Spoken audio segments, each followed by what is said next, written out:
Noite. Tudo bem? Tudo bem, Bruno? Tudo bem. Lucas, estamos aqui na nossa live, iniciativa do Cláusula Certa Academy, que a gente tem o propósito de trazer conteúdo técnico, jurídico de alta qualidade para o pessoal, sempre relacionado a contratos. Um prazer ter você aqui, muito bacana. Obrigado por ter aceitado o convite. Eu que agradeço.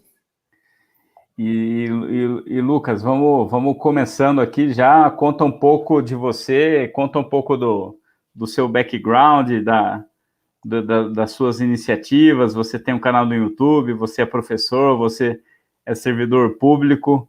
Sou tudo, Tem bastante coisa aí, uma pessoa bastante ativa. Por favor, conta um pouquinho dessas iniciativas para a gente. Tá. Boa noite, pessoal que tá vendo depois também, quem não vai pegar agora ao vivo. Então, o meu nome é Lucas Uster, eu sou de Porto Alegre, pelo meu sotaque deve dar para notar também, é difícil disfarçar o sotaque daqui. Então, eu iniciei a minha faculdade de Direito em 2012, e aí, no segundo semestre da minha faculdade, eu acabei passando num concurso público no Tribunal de Justiça. Então, eu fiz praticamente a minha faculdade inteira trabalhando no Tribunal de Justiça. Legal. E isso me deixou muito apaixonado pelo direito, porque eu sempre tive a oportunidade de tudo que eu estudar, eu acabar vendo na prática desde o início, praticamente, né? E ao mesmo tempo, eu sempre tive uma paixão pelo lado acadêmico. Então, durante a faculdade eu buscava ver casos práticos e tudo mais, e buscava também fazer pesquisas, ler. Eu sempre fui mais de ler do que de escrever. Até recentemente agora saiu o meu livro, meu primeiro livro, Que sobre bacana. smart contracts. Caramba, legal. Mas eu sempre fui mais de ler, assim, agora que eu estou começando a entrar nessa outra parte aí. Bacana. E também, durante a faculdade, essa vontade de ver coisas práticas me levou a me apaixonar também pela advocacia. Só que, como todos sabem, né, o servidor público não pode advogar, porque existe um impedimento por uma questão ética.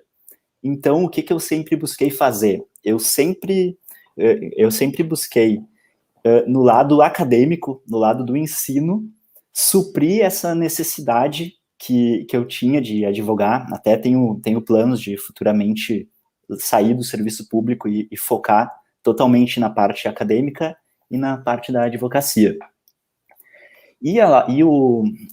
Esse lado acadêmico, então, acabou me abrindo muitas coisas. Eu criei um canal no YouTube onde eu trago alguns conteúdos jurídicos. Eu também criei o meu perfil no Instagram, onde eu também trago conteúdos jurídicos que são diferentes. No Instagram, eu uso mais para responder as pessoas e para fazer alguns stories. E no YouTube, eu busco trazer vídeos. Tem alguns vídeos mais longos, alguns mais curtos. Aliás, foi graças ao canal que a gente se conheceu, né, Bruno? Foi. Legal. Legal pra caramba. Eu tinha feito uma aula sobre como criar um contrato com segurança, e daí, nessa aula, eu acabei apresentando o Cláusula Certa, porque um dos tópicos da aula eu quis mostrar para as pessoas que não é uma coisa tão complicada a gente encontrar cláusulas, e por coincidência eu tinha descoberto um tempo antes o Cláusula Certa. Agora eu não me lembro como que eu descobri. Eu acho que foi o Gustavo Sudebreck que postou alguma coisa sobre o Cláusula Certa, e eu fiquei curioso e fui ver. Eu acho que foi isso. Gustavo da Slap, sim. Da Slap. E achei genial a iniciativa e apresentei no meu canal. Então, graças a isso, a gente acabou depois se conhecendo, né?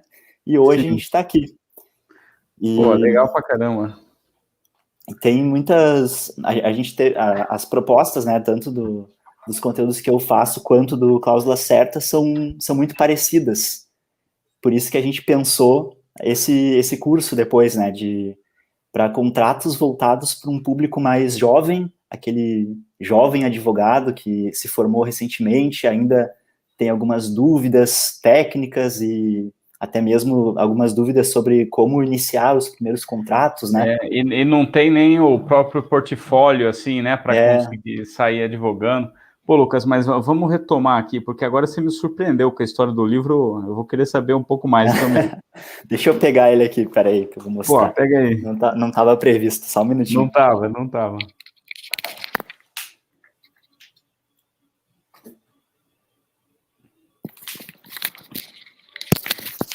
Mas vamos retomar aqui, no segundo semestre da faculdade, ou seja, no primeiro ano, né? No primeiro ano, é. Você entrou, esse aqui, passou num concurso público. Isso. Hoje eu... Que cargo você assumiu? Até essa é uma questão interessante, né? Porque, pelo menos na minha cabeça, assim, concurso público estava voltado muito para pessoas já graduadas, e a gente tem bastante estudante no nosso público. E fala um pouco, tem concurso público para estagiário também? Existem cargos de nível técnico e cargos de nível superior. Quando eu entrei no tribunal, eu entrei para um cargo de nível técnico.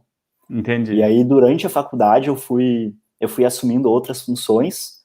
Hoje eu sou chefe no departamento de recursos aos tribunais superiores, que é o departamento onde todos os recursos especiais extraordinários, aqueles que vão para Brasília, para o STJ, para o STF, eles passam por esse departamento. Então hoje a minha função é uma função de nível superior.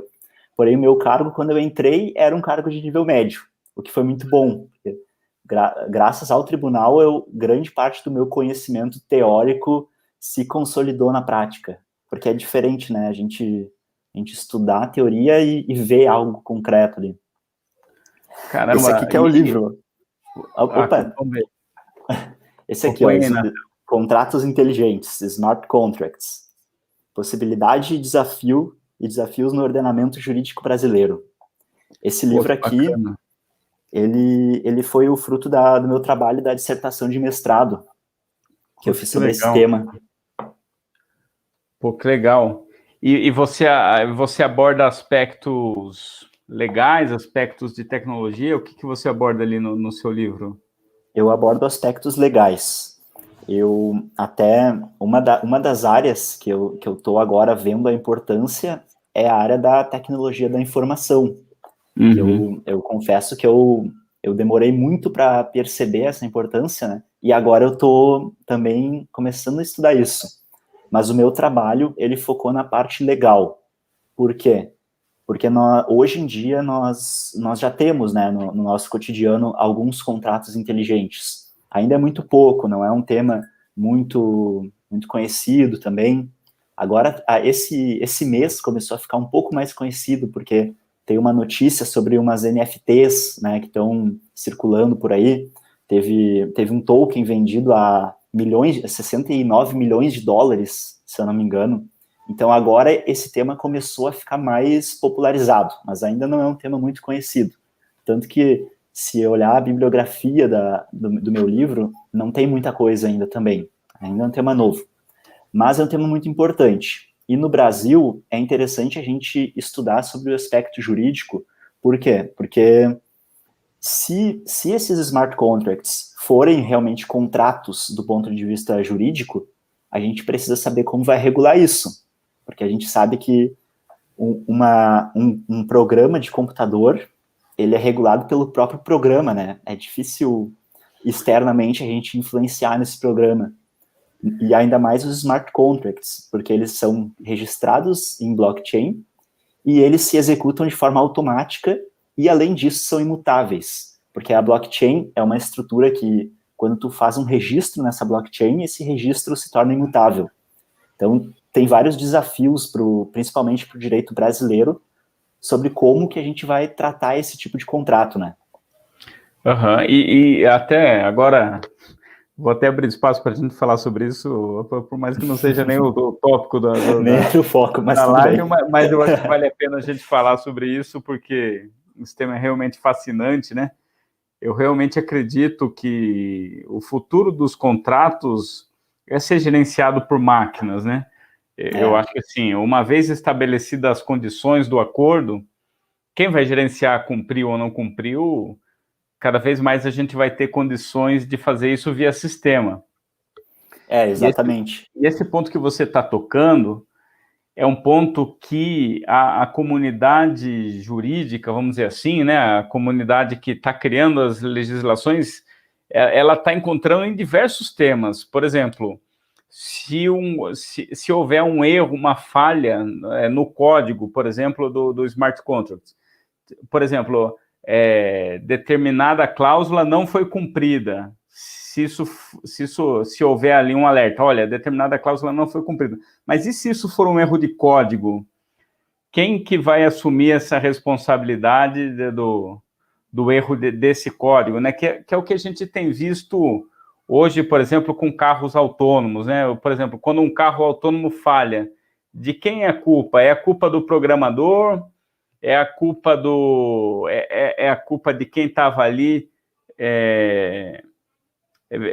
verificando a máquina? É a culpa de quem é o dono do projeto? Enfim, quando um código, quando um smart contract falha, de quem que é a culpa, né? Por exemplo, é a culpa da empresa? É a culpa do desenvolvedor?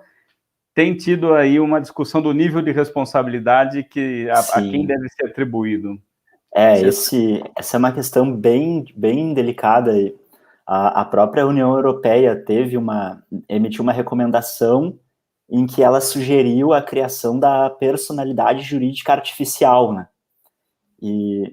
Mas também, mesmo havendo uma personalidade jurídica artificial, se o robô, entre aspas, erra, no fim das contas, quem que a gente vai responsabilizar, né? Exatamente, isso que eu tentei trazer. Quem que vai ser? Nos smart contracts, até eu vejo uma solução numa situação específica, que é o quê? Como eles são registrados em uma blockchain, é possível atribuir a esse smart contract um saldo em criptomoedas. Então, seria possível, no próprio código de programação dele, fazer com que um certo saldo ficasse armazenado e, eventualmente, caso fosse necessário alguma indenização, esse código poderia ser utilizado, então, e um saldo ser liberado. Mas, ainda assim, tem vários outros problemas, né? Quem vai decidir se realmente falhou? Quem que vai proceder a essa liberação do pagamento? Se vai ser o próprio contrato, ou se vai ser um conjunto de pessoas com um pequeno acesso ao contrato. Então, tem vários problemas ainda que a gente ainda não tem solução. Porque eu trabalhando com sistemas, né, uma coisa que eu tenho certeza é que sistemas falham, né? Sistemas bastante. Falham bastante. A ideia é que sistemas falhem menos do que seres humanos, mas eles vão falhar. Ainda mais quando eles são incipientes, né? Quando você está no começo de um sistema. Então, por exemplo, um sistema pode falhar porque o código está errado, um sistema pode falhar porque a internet caiu, e aí questões de segundos pode dizer sim ou não para por exemplo, uma cláusula pode ser, como é que eu posso dizer, ela pode ter sido satisfeita ou não, às vezes por questões de segundos. Imagine, determinada quantidade de dinheiro tem que cair na conta até tal dia. Se houver uma falha na transmissão dessa informação de algumas horas ou até alguns segundos, essa satisfação pode ser derrubada, né? Então, tem toda uma parte aí de e-discovery também, né, que tem se falado muito, que precisa ser bastante evoluída também para conseguir apontar, olha, o problema foi esse, e aí quem que a gente vai responsabilizar? Porque, por exemplo, imagine uma falha de transmissão de informação e um contrato ele é rompido porque a informação não foi transmitida de forma que deveria ser feita. A gente vai ter que culpar o provedor de internet, né? Será que ele assumiu essa responsabilidade? Será que ele assumiu essa responsabilidade quando ele estava provendo internet na hora de transmitir aquela informação? Então... Sim. E num smart contract, se for constatado um problema na programação, a solução vai ser criar um novo contrato, porque aquele é imutável, tem mais esse problema. Então, a gente vai ter que criar uma nova programação Até é possível algumas cláusulas terem uma certa abertura para interferência humana, mas ainda assim a grande parte do contrato é imutável.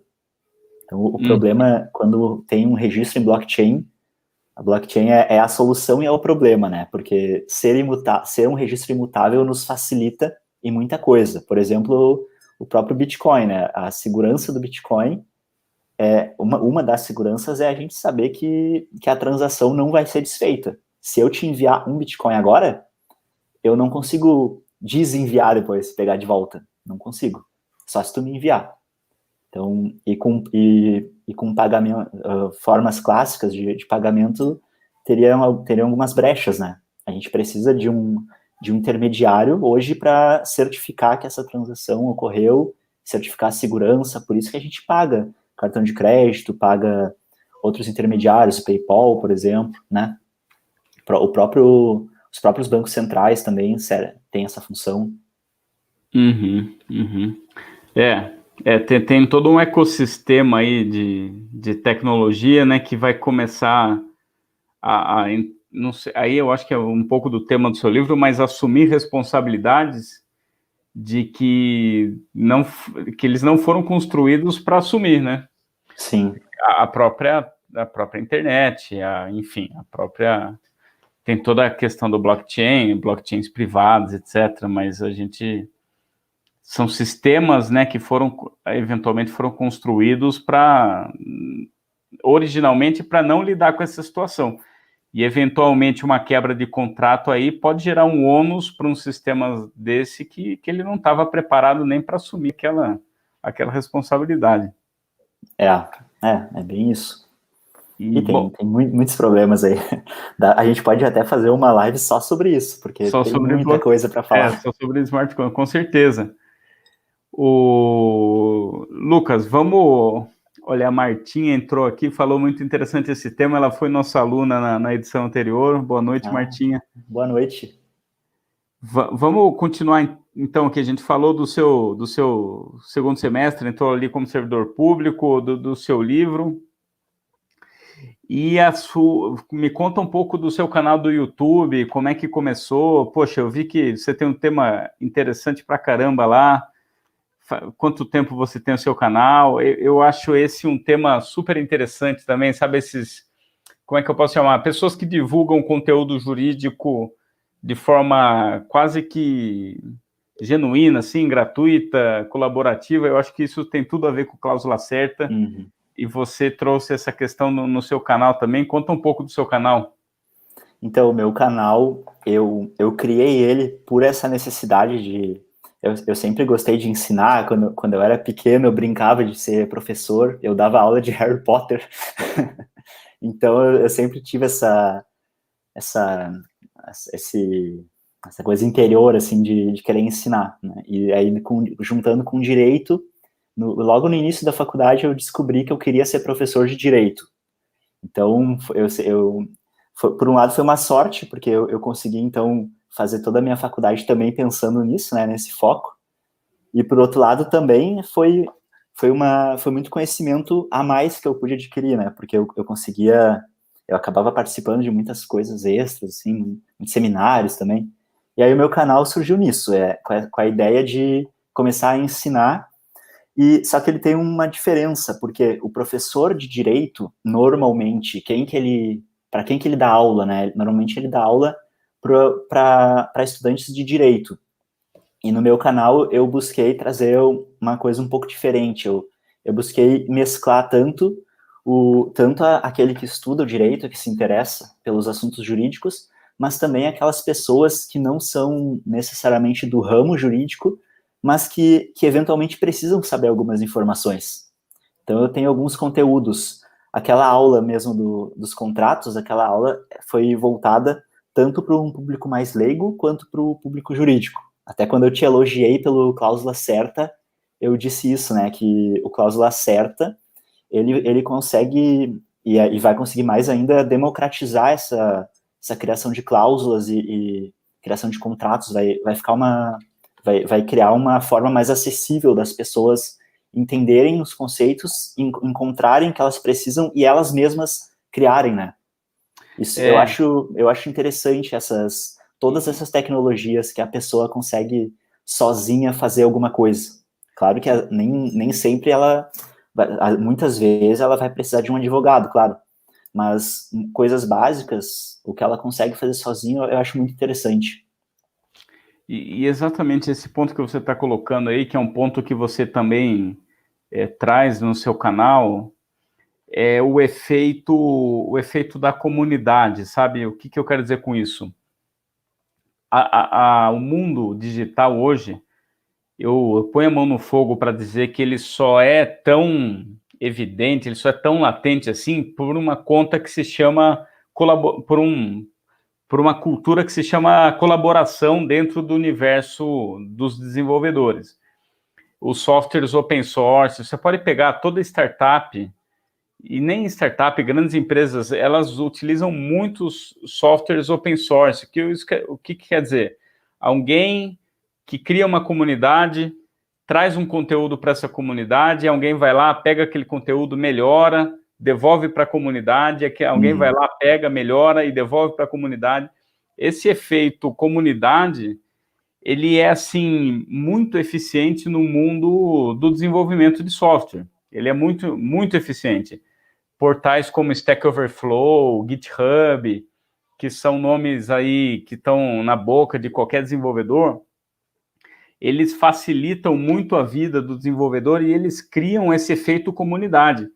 Se você cometer um erro, sabe, não tem problema nenhum, as pessoas vão te avisar, vão te alertar que você cometeu um erro naquele ponto, vão melhorar, e você vai melhorar, e outra pessoa vem, traz um...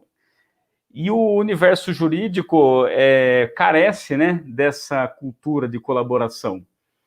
E é interessante, Bastante. porque a própria legislação das novas tecnologias, elas podem acelerar ou barrar novas tecnologias, né? A gente pode ter acesso ou não a novas tecnologias se elas estão bem reguladas ou não. Então, isso que você está trazendo é de extrema importância, assim, que o universo jurídico trouxesse mais essa cultura de colaboração, falar, olha, eu construí até aqui, alguém vai pegar desse ponto, vai levar para um ponto um ponto seguinte, superior, e alguém vai pegar e vai melhorar aquilo, e vai voltar no primeiro, que vai melhorar mais um pouco. Então, essa troca na comunidade é uma coisa que existe muito no mundo do desenvolvedor, no mundo do software, mas é uma coisa que existe muito pouco no mundo do direito. E é uma coisa que tem que ser mais trabalhada, porque quanto mais bem a gente tiver as legislações preparadas, mais a gente consegue adotar novas tecnologias, né? E não é só isso, quanto melhor as pessoas estiverem preparadas para legislar, para firmarem acordos, né, por exemplo, em contratos, menos litígios a gente vai ter. E a gente sabe que a gente tem uma máquina judicial aí muito pesada, né? O Brasil, ele carrega essa cultura do litígio, a gente carrega essa cultura de toda a complexidade da justiça, e quanto menos problemas a gente tiver, e isso passa por capacidade técnica, e isso passa por elaboração de qualidade de contratos e cláusulas e tantas outras coisas, melhor é para toda a sociedade. Então, eu sou fã da sua iniciativa, tanto que eu tenho uma iniciativa parecida, apesar de não ser advogado, mas é bem nesse sentido, sabe? A gente precisa circular mais o conhecimento no mundo jurídico, precisa contribuir para outra pessoa pegar aquilo, melhorar, e a inovação acontece a partir daí. Tudo que a gente ensina, ou tudo que a gente cria, depois, quando alguém melhora, a gente também ganha com isso. Exatamente, então, o direito ele ainda não compreendeu o pessoal, os programadores, o pessoal da tecnologia da informação já pratica isso há mais tempo, né? No direito ainda não. No direito, se hoje eu cometo um erro em uma cláusula, em um contrato, eu vou, e alguém descobre esse erro e corrige, eu tendo a me sentir envergonhado, encabulado por ter errado, né? E eu vejo que o pessoal da TI já não é assim, o pessoal da TI fica feliz, né? Ah, que bom que tu descobriu isso, valeu! E isso é uma coisa que tinha que mudar. E tá começando a mudar agora, né? Ainda vai um tempinho, mas eu acredito que esse mindset vai começar a ser mais frequente no direito. Exatamente, cara. E assim, eu trabalho com advogados já há muito tempo. Isso que você trouxe é uma questão muito evidente nas culturas, né, de advogados e programadores. Quando alguém acha um erro de um programador, fala, ó, você está errado. O programador, às vezes, ele até ri. Sim. Aquilo é até engraçado. Fala, puta que pariu, como é que fui besta aqui? Eu realmente errei. E acontece, você fala, pô, obrigado. E geralmente quem acha o erro já devolve consertado. Uhum. Ó, tá aqui, você deveria ter feito isso. E é uma coisa muito natural, assim, ninguém tem medo de errar. E olha que às vezes a gente está tratando de coisas muito sérias, assim, né? De coisas. Sim, imagina num contrato. De sistemas que estão no ar, de sistemas que pessoas estão comprando eventualmente já, e aquilo é tratado com muita suavidade, assim, não sei como dizer. Eu vejo que o jurídico, né, o advogado, ele tem muito medo de errar, assim, é um medo enorme de errar, e quando o erro aparece, aquilo é muito pesado.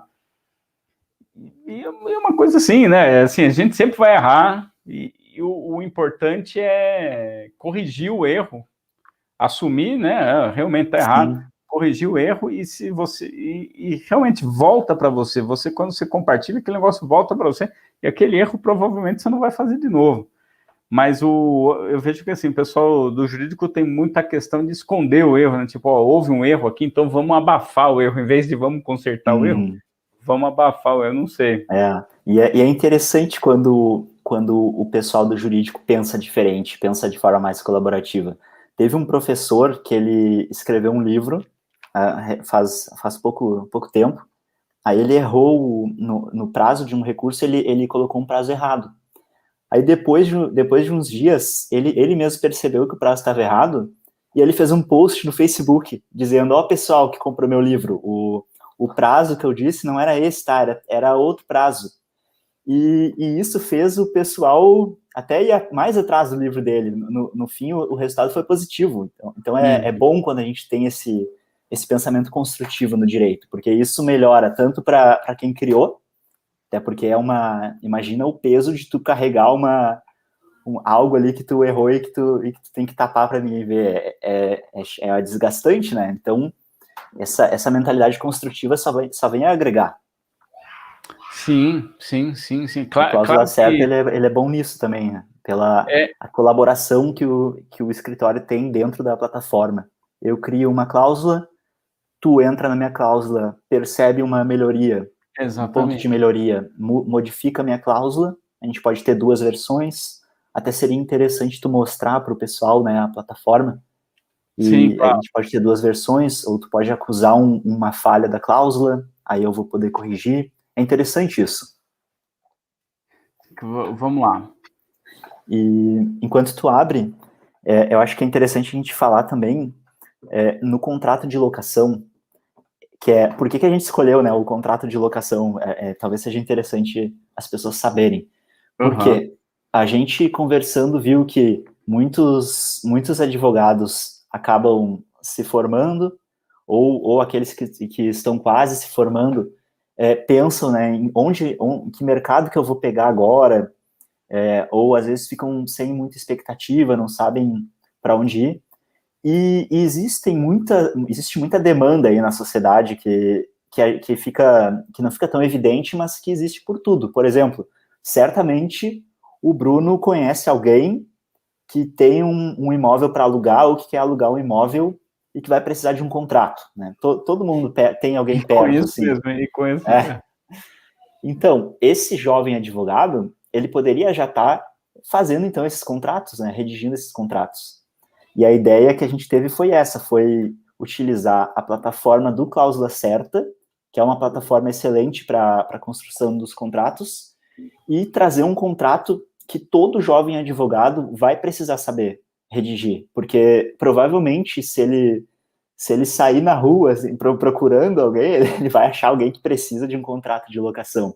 Então a ideia é exatamente essa, é trazer a parte técnica porque envolve muita responsabilidade, né? O operador do direito, ele não serve só para saber o direito, ele tem a função de fazer o negócio acontecer, porque é um instrumento que ele redigiu que vai fazer o negócio na prática acontecer, né? Então tem muita responsabilidade, e para isso o conhecimento técnico. E ao mesmo tempo é uma visão de mercado, eu diria, né? Conseguir olhar para a sociedade e ver, aquela pessoa deve estar precisando de um contrato.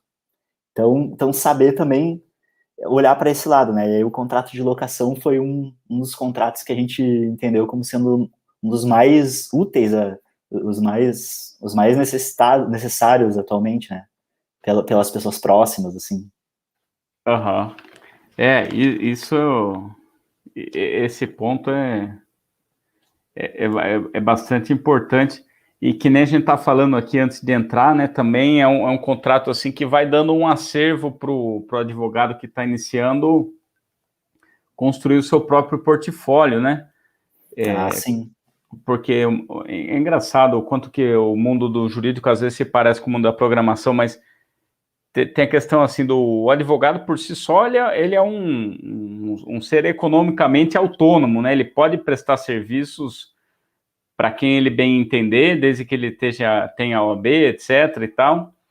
E se ele tem ali um portfólio bem estruturado, né? Se ele se depara com um caso desse, ele tem ali o recurso para poder atuar sozinho, né? Sem estar numa estrutura maior, sem precisar estar no escritório. Ele, por si só, ele consegue, ele é autônomo, ele, por si só, ele consegue vender o serviço dele, e depende dele ter a qualidade técnica para fazer isso. Com certeza, porque no momento em que ele redigiu as cláusulas, ele vai poder jogar com essas cláusulas depois. Então, por exemplo, se ele estiver redigindo um contrato de locação imobiliária para fins residenciais, ele vai pegar lá no acervo dele as cláusulas necessárias para esse tipo de contrato. Aí depois ele tem que redigir um contrato de locação comercial. Então, algumas cláusulas até talvez não serão as mesmas, mas muitas outras ele vai tirar e vai trazer aquelas cláusulas, então, para alocação comercial. Então, ele tendo as cláusulas prontas e entendendo, esse tipo de contrato exige tais cláusulas, que são essenciais. Ele sabendo isso, sozinho ele consegue ter uma boa renda inicial até, porque não é um serviço difícil de se achar pessoas precisando. Exatamente, que tem demanda, né? Pessoas moram, pessoas alugam, pessoas mudam de casa o tempo todo. Mas vamos lá, você comentou aqui da plataforma, né? Deixa eu compartilhar aqui.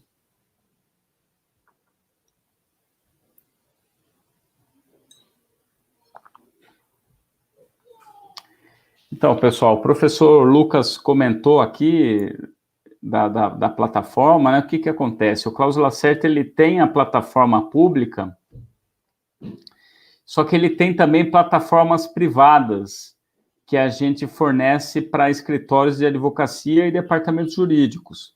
Então, o que a gente tem? A gente tem sempre domínios privados, por exemplo, eu estou entrando aqui num domínio que chama HML, que é uma abreviação de homologação, que é um ambiente meu, .clausulacerta.com.br. Geralmente aqui vai o nome do escritório, .clausulacerta.com.br. E aí, cada usuário tem um login e senha. Eu vou entrar aqui com um usuário fictício, que é a Sara. A Sara tá famosa já. É o nosso usuário de homologação aqui. E o que acontece? Lá dentro, você tem as cláusulas e os contratos de uma mesma equipe, vamos dizer assim, né? Pode ser o mesmo escritório, o mesmo departamento jurídico. Agora a gente está fazendo, inclusive, para grupos de pesquisa. Então, um pessoal que estuda o mesmo tema, a gente está criando uma plataforma e as pessoas entram lá, cada um contribui com a cláusula, e o que o Lucas estava falando era isso. Você tem as suas cláusulas aqui expostas, né, para todo mundo olhar e dar feedbacks diretos nessa cláusula, né? Eventualmente, dar um feedback positivo, pode ser um feedback negativo, pode ser um feedback explícito através de comentários. Então, é uma plataforma que fomenta a cultura da colaboração entre uma mesma equipe. E dessa forma, o conteúdo vai evoluindo dentro da plataforma e você vai montando o seu contrato aqui com as melhores cláusulas. Então, a gente trouxe aqui o botão de adicionar ao contrato. A gente vai adicionando aqui as cláusulas e vai montando aqui um contrato, né? Vai montando um contrato com as melhores cláusulas, que às vezes uma você escreveu, outra não foi você que escreveu, e dessa forma você vai compondo o seu documento da melhor forma possível. E a gente está lançando um curso também, né, com o professor Lucas. Deixa eu parar aqui de compartilhar, só para trazer o link aqui para o pessoal nos comentários.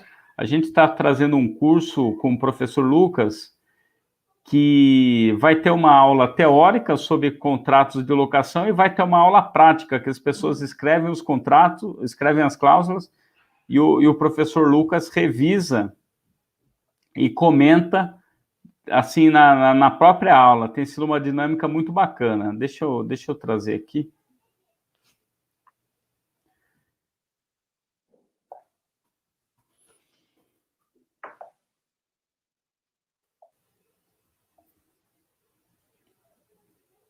Aqui, pronto. Vou jogar aqui no nosso chat, pessoal.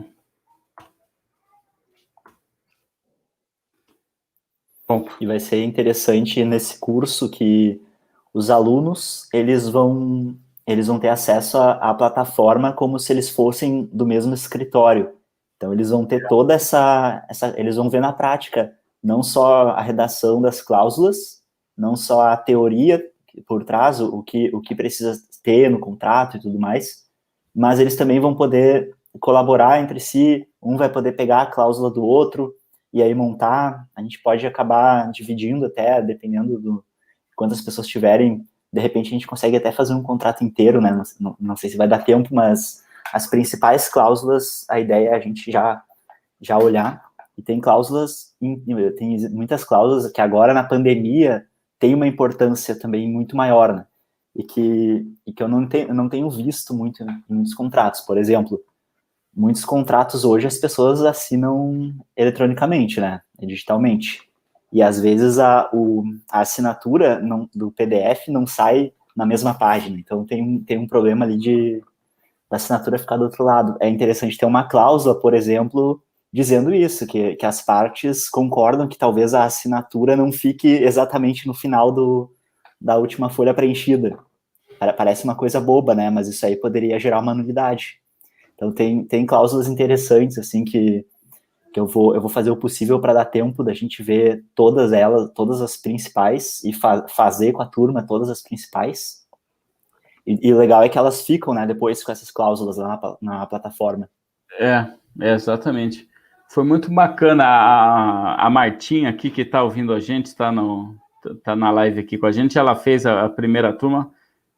Deu muito certo, sabe? O pessoal, cada um escreveu sua cláusula, colocou ali, como você disse, como se fossem pessoas, e eram mesmo, né? Pessoas de uma mesma equipe, todo mundo ali trouxe o seu conteúdo, o professor revisou, a professora revisou na hora, e deu os feedbacks, olha, você acertou, você errou, deveria melhorar, e todo mundo ficou ali com o conteúdo de todo mundo. A gente, então, praticou ali o tema técnico em si, e praticou também essa questão da colaboração que a gente tem conversado aqui, que a gente conversou agora há pouco.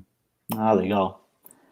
E na colaboração também é possível criar cláusulas diferentes para finalidades diferentes, e aí, dependendo do contrato especificamente, a gente pega a cláusula que determinada pessoa criou. Por exemplo, uma questão de prazos, né? Se eu tô fazendo um contrato e eu sou o locador do imóvel, para mim é interessante tornar esse contrato um contrato de 30 meses de duração, dando um exemplo só. Por quê? Porque aí depois que acabar os 30 meses, eu tenho a opção de tirar aquele locatário de lá.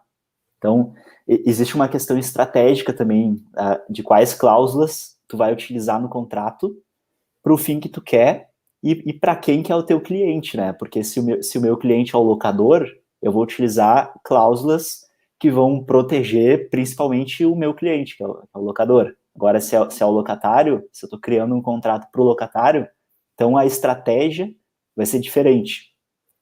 Isso, só que é interessante eu ter na plataforma do Cláusula Certa todas as cláusulas, né? Porque daí na hora de criar o meu contrato, eu vou ter tudo lá, eu só vou ir puxando aquilo que eu preciso. Uhum. E eu consigo salvar também contratos lá, né? Deixar contratos prontos. Sim. Consegue salvar e consegue também, a partir de um contrato pronto, alterar ele em alguns pontos específicos para criar um novo, né? Ah, legal. Mas muito bacana. Pessoal, alguém aqui que está acompanhando a nossa live quer trazer alguma dúvida ao vivo para o professor Lucas? Quer colocar algum comentário? Quer falar alguma coisa? Vamos ver se o pessoal fala alguma coisa aqui no chat. A gente tem alguma... O pessoal que assistir depois e quiser também me perguntar, pode me fazer perguntas lá no Instagram, que eu sempre busco responder todo mundo. Às vezes eu não consigo responder no dia ou no dia seguinte, mas eu costumo responder bem rápido as dúvidas. Então fiquem à vontade também para me perguntarem lá. É @LucasUster, caso alguém queira tirar alguma dúvida comigo lá. Pô, bacana, legal. Serão bem-vindos. Legal. E... Opa, acho que deu uma travada. Legal, Lucas. E a gente vai ter mais uma live semana que vem também, né? Através do canal do Lucas. E também, se alguém quiser trazer alguma questão, vai ter mais uma oportunidade de fazer isso ao vivo lá com a gente. E eu acho que é isso, Lucas. A gente falou bastante, a gente se alongou ali no tema do blockchain, do smart contract, porque não tem como, né? É um tema muito interessante, que a gente pode até tratar depois de forma mais aprofundada, fazer só um... Ah, com certeza. Podemos até abrir um fórum aqui, trazer mais gente para falar sobre esse tema. E, bom, pessoal, se ninguém tiver mais nenhuma questão, a gente vai encerrando a nossa live aqui. A gente vai ter mais uma semana que vem. E para quem se interessar, a gente vai ter o curso do contratos aqui de locação. A gente vai ter uma aula teórica e uma aula prática. A Martinha está falando aqui que são ótimos os recursos. Obrigado, hein, Martinha? A gente espera você lá no curso de contratos de locação também. E a gente também... Com certeza, vai ser bem-vindo. Na live, na semana que vem, a gente vai divulgar ali pelo e-mail marketing do Cláusula Certa. E, realmente, muita gente assiste depois, pode procurar a gente, que a gente vai estar à disposição. Isso aí. Então, tá bom, Lucas. Obrigado pela disponibilidade de bater esse papo aqui. E a gente continua em contato e semana que vem a gente faz mais uma e continua esse bate-papo aqui. Então tá, eu que agradeço o convite. Até mais, obrigado pessoal que assistiu também e fiquem à vontade para dúvidas depois, quem tiver interesse. Abraço. Legal. Bacana, um abraço, gente. Tchau, tchau.